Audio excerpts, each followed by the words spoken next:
Welcome everyone to the Monday edition of our Packers News live chat alongside Jim Owczarski. I'm Olivia Reiner. The Packers are back from the bye and they're looking ahead to their game against the Tampa Bay Buccaneers this upcoming Sunday. We'll bring you the latest on wide receiver Equanimeous St. Brown and inside linebacker Kamal Martin's return to practice. We'll also start to preview the matchup between the Packers and the Bucs in today's show. However, as always, I know it's been a few days since we've been live. However, hopefully you haven't forgotten the rules around here. We want to hear from you. This is your show too. If you have a question, leave it over on Facebook, Periscope, or YouTube down in the chat. Jim and I will get to some of those in just a moment. We are back from the bye week break. I didn't leave my couch for the last 2 days. I truly was so sedentary. Watched a lot of football. I slept in. I got to refresh my body a little bit, and so did some of the Packers players. Inside linebacker Kamal Martin and wide receiver Equanimeous St. Brown, who are both on injured reserve, returned to practice today for the first time in several weeks. The fact that they're getting healthier with each of their respective knee injuries is huge for the Packers. The team lost wide receiver Allen Lazard and inside linebacker Christian Kirksey to core and to pectoral injuries, respectively. How soon can Packers fans expect to see Martin and St. Brown active?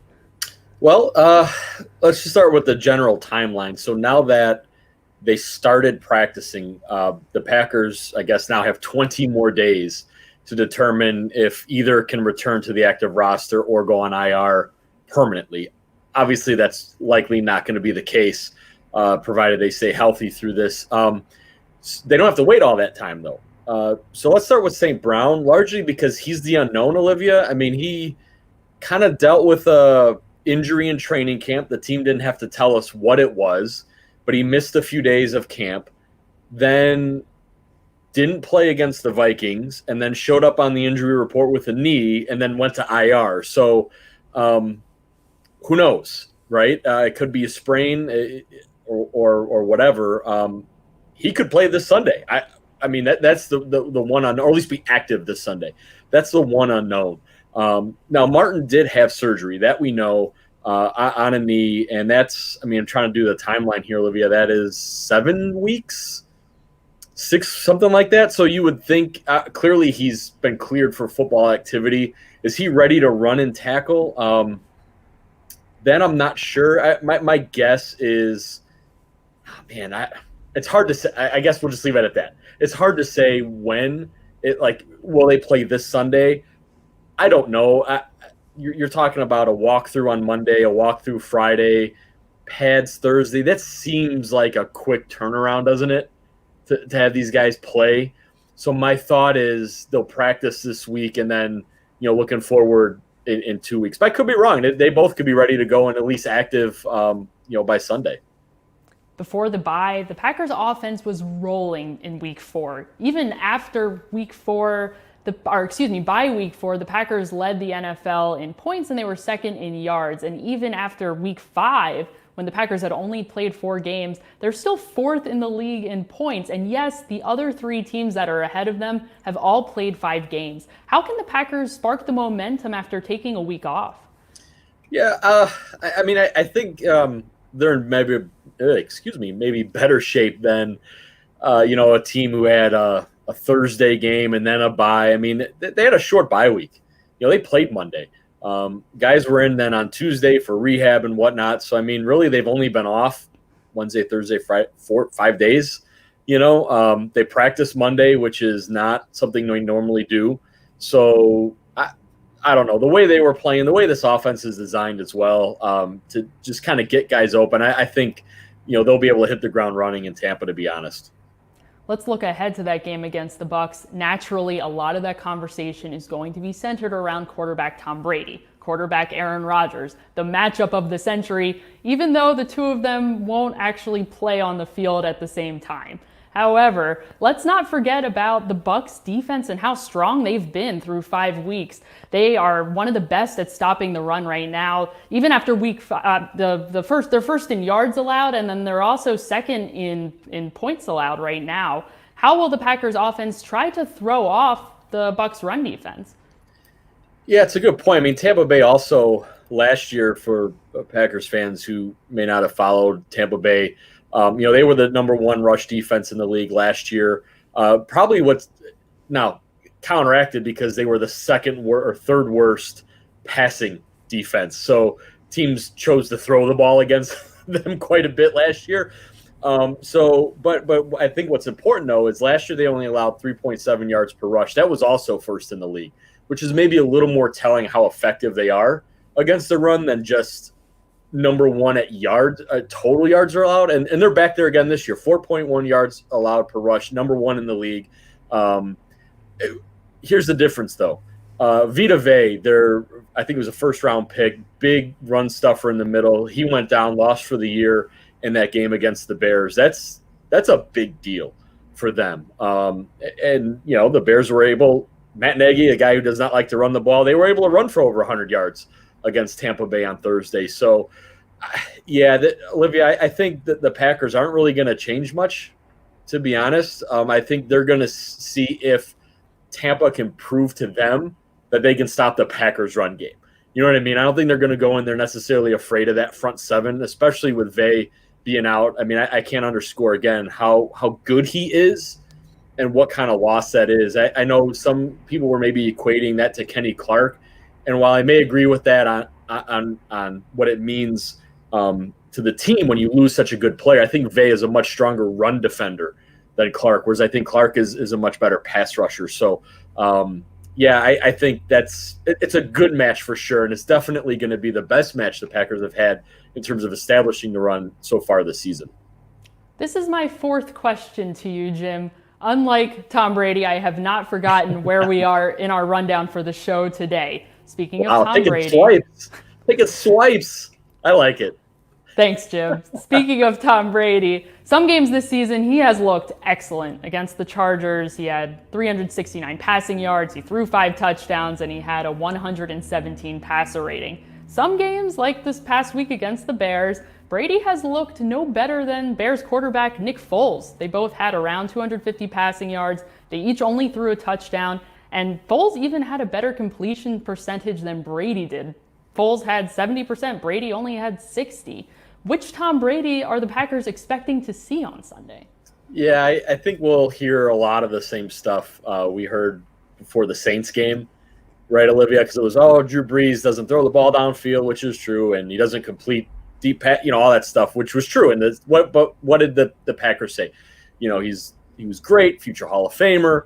I expect a few of these guys to they have Aaron Rodgers on the team, so they're not going to call him the greatest of all time, but that's the respect level they'll have coming in.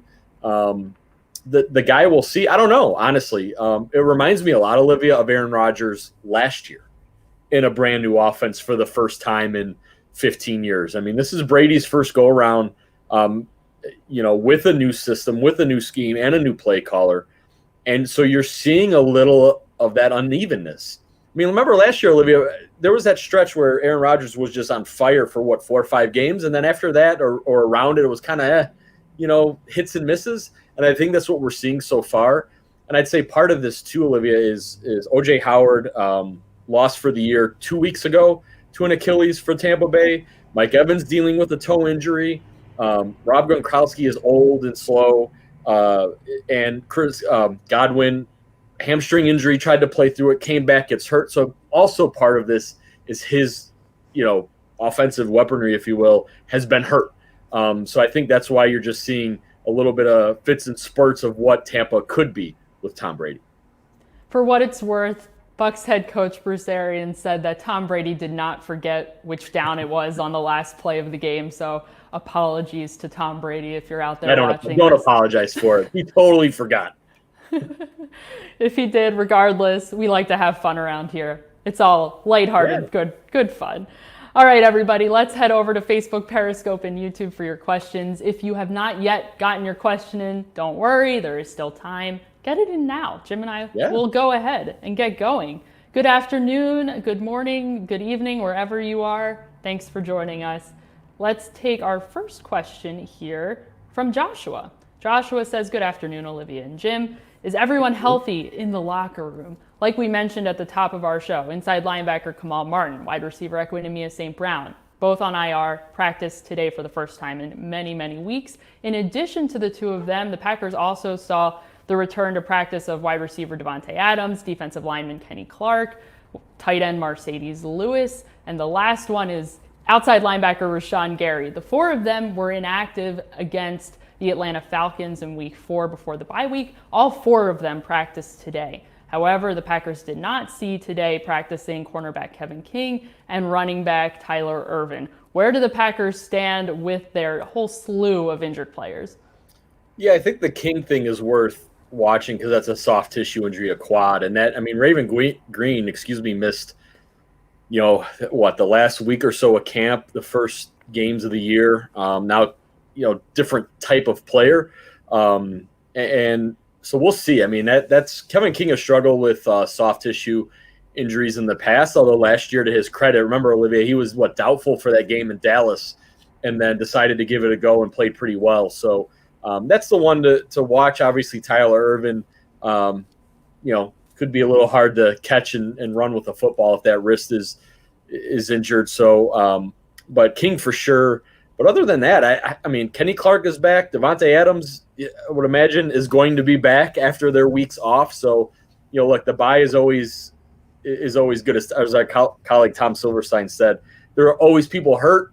So a bye week is always comes at an opportune time. And then in terms of the locker room and COVID, there were no positive tests, at least that we're aware of, coming back from their time off in Green Bay.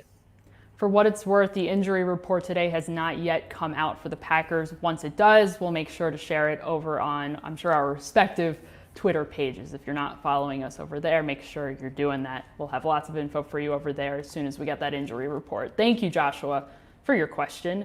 Let's take a question here from Nick. Nick asks, will the Packers change things up with the way they are using outside linebacker Preston Smith? As we mentioned on the show earlier this week, I suppose before we broke for the bye week, Preston Smith is being used slightly more in coverage. The Packers are electing to have him drop back more in coverage. It was a responsibility that outside linebacker Kyler Fackrell had back in 2019. Even though Preston Smith is dropping back into coverage, why hasn't he been producing to the level that he had been back in 2019 as far as sacks are concerned? Yeah, I think that's exactly Olivia's. Is he drew the short straw, if you will. I thought in camp, Randy Ramsey made the team largely because it looked like he could fill that coverage role that Kyler Fackrell had. Now, granted, he would basically be a rookie playing his first regular season games. But look, he got hurt. And then I don't think Rashawn Gary or rookie Jonathan Garvin or Zadarius Smith were going to be the ones being asked to cover. So I think Preston Smith just happened to be the guy. And to the Nick's question, I think that's also why they've moved Oren Burks to outside linebacker, where now Preston Smith can get back to the things that he's paid to do, which is rush the quarterback. You're not paying that guy, top 5'7" outside linebacker rush money to create a linebacker island, as he called it. So another week of practice for Ramsey and Burks out there, and I think we'll see more Preston Smith rushing the quarterback. Thank you, Nick, for your question. Let's move on to Matthew. Matthew, good friend of the show. Thanks for joining us, Matthew. Matthew asks, what's the update on wide receiver Davante Adams? Matthew believes that the Packers can beat the Buccaneers this weekend. Davante Adams had been dealing with a hamstring injury for the past couple of weeks. He had been practicing in a limited capacity for quite some time, and then the game against the Atlanta Falcons, Adams tweeted out himself his own frustration at the fact that he wasn't going to play in the game. Was not his decision. It was up to the medical staff whether or not he would play. Ultimately, he did not. How close is Davante Adams to returning to play? Yeah, I think I think he does play this week. Obviously out of practice today, as you had tweeted out earlier, and the fact that he felt ready to go. You give him another game off and then another, as we said, 5 days of whatever rehab and training, they asked of him to do during the bye. Yeah, I don't see any reason, unless there's some sort of, setback to a degree on Wednesday and Thursday where they kind of ramp things up. I don't see why Davante Adams wouldn't play Sunday in Tampa. If Adams is a full participant on Thursday when the Packers typically put on the pads for practice, that will be a really strong indicator of whether or not Adams will be active for the game in Tampa. Thank you, Matthew, for your question.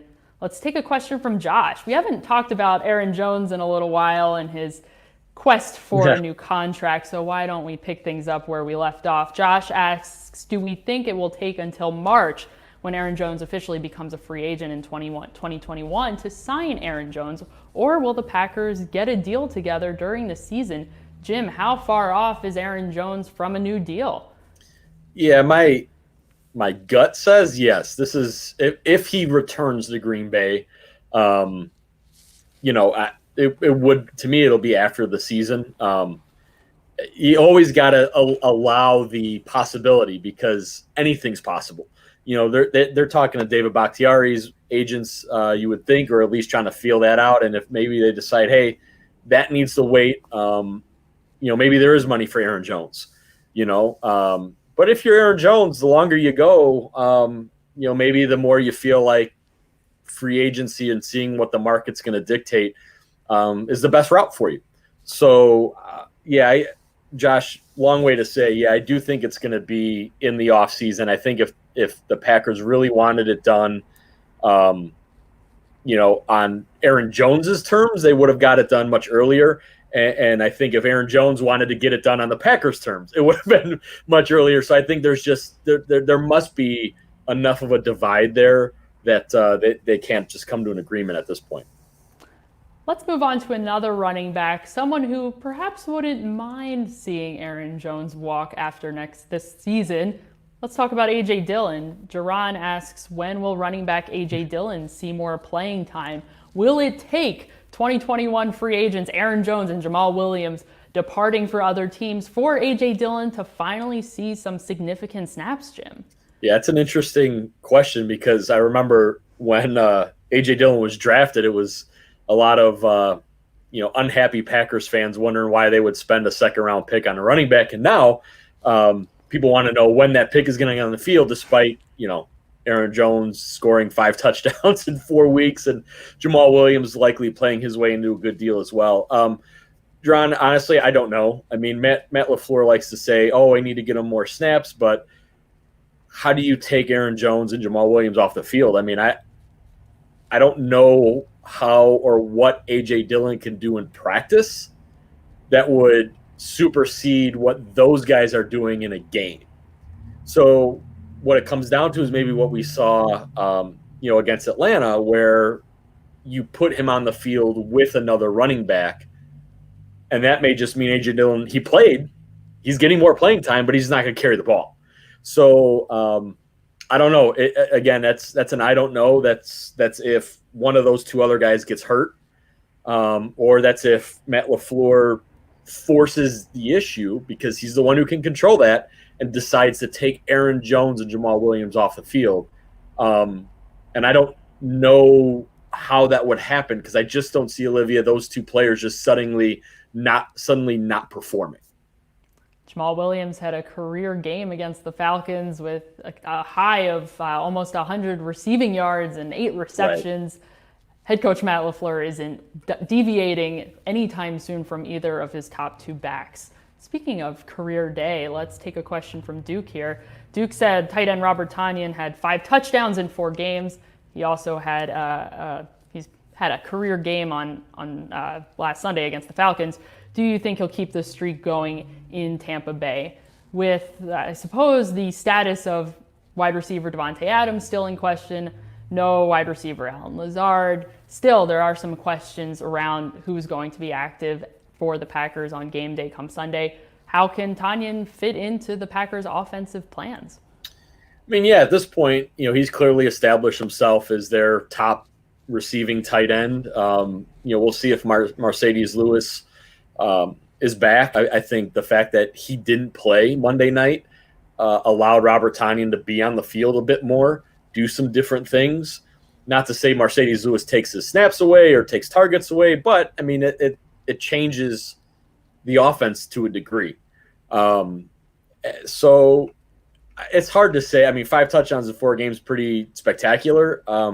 It's a little hard to say, yeah, he'll keep catching touchdowns. That would be a historic, greatest touchdown season of all time by a tight end. I have a hard time just saying that's going to continue to happen. For what it's worth, though, I mean, Jimmy Graham did catch a touchdown against Tampa Bay. But it's been a lot of running backs, a lot of slot receivers catching touchdowns against the Bucs. I think the Chargers also had a tight end touchdown as well against Tampa Bay. So clearly there are some holes in the Bucs defense in that regard. Why don't we just say why not, Olivia? I think the Packers offense is going to keep rolling. So sure, Robert Tonyan will catch another touchdown against Tampa Bay. Another 3 touchdowns against Tampa Bay. You heard it here first. That I don't know. Awesome. Thanks, Duke, for your question. That is going to do it for us today, everyone. Thank you so much for joining us. We will be back on Wednesday to answer your questions and give you all the updates out of Packers practice. For Jim, I'm Olivia. We'll see you next time. See you.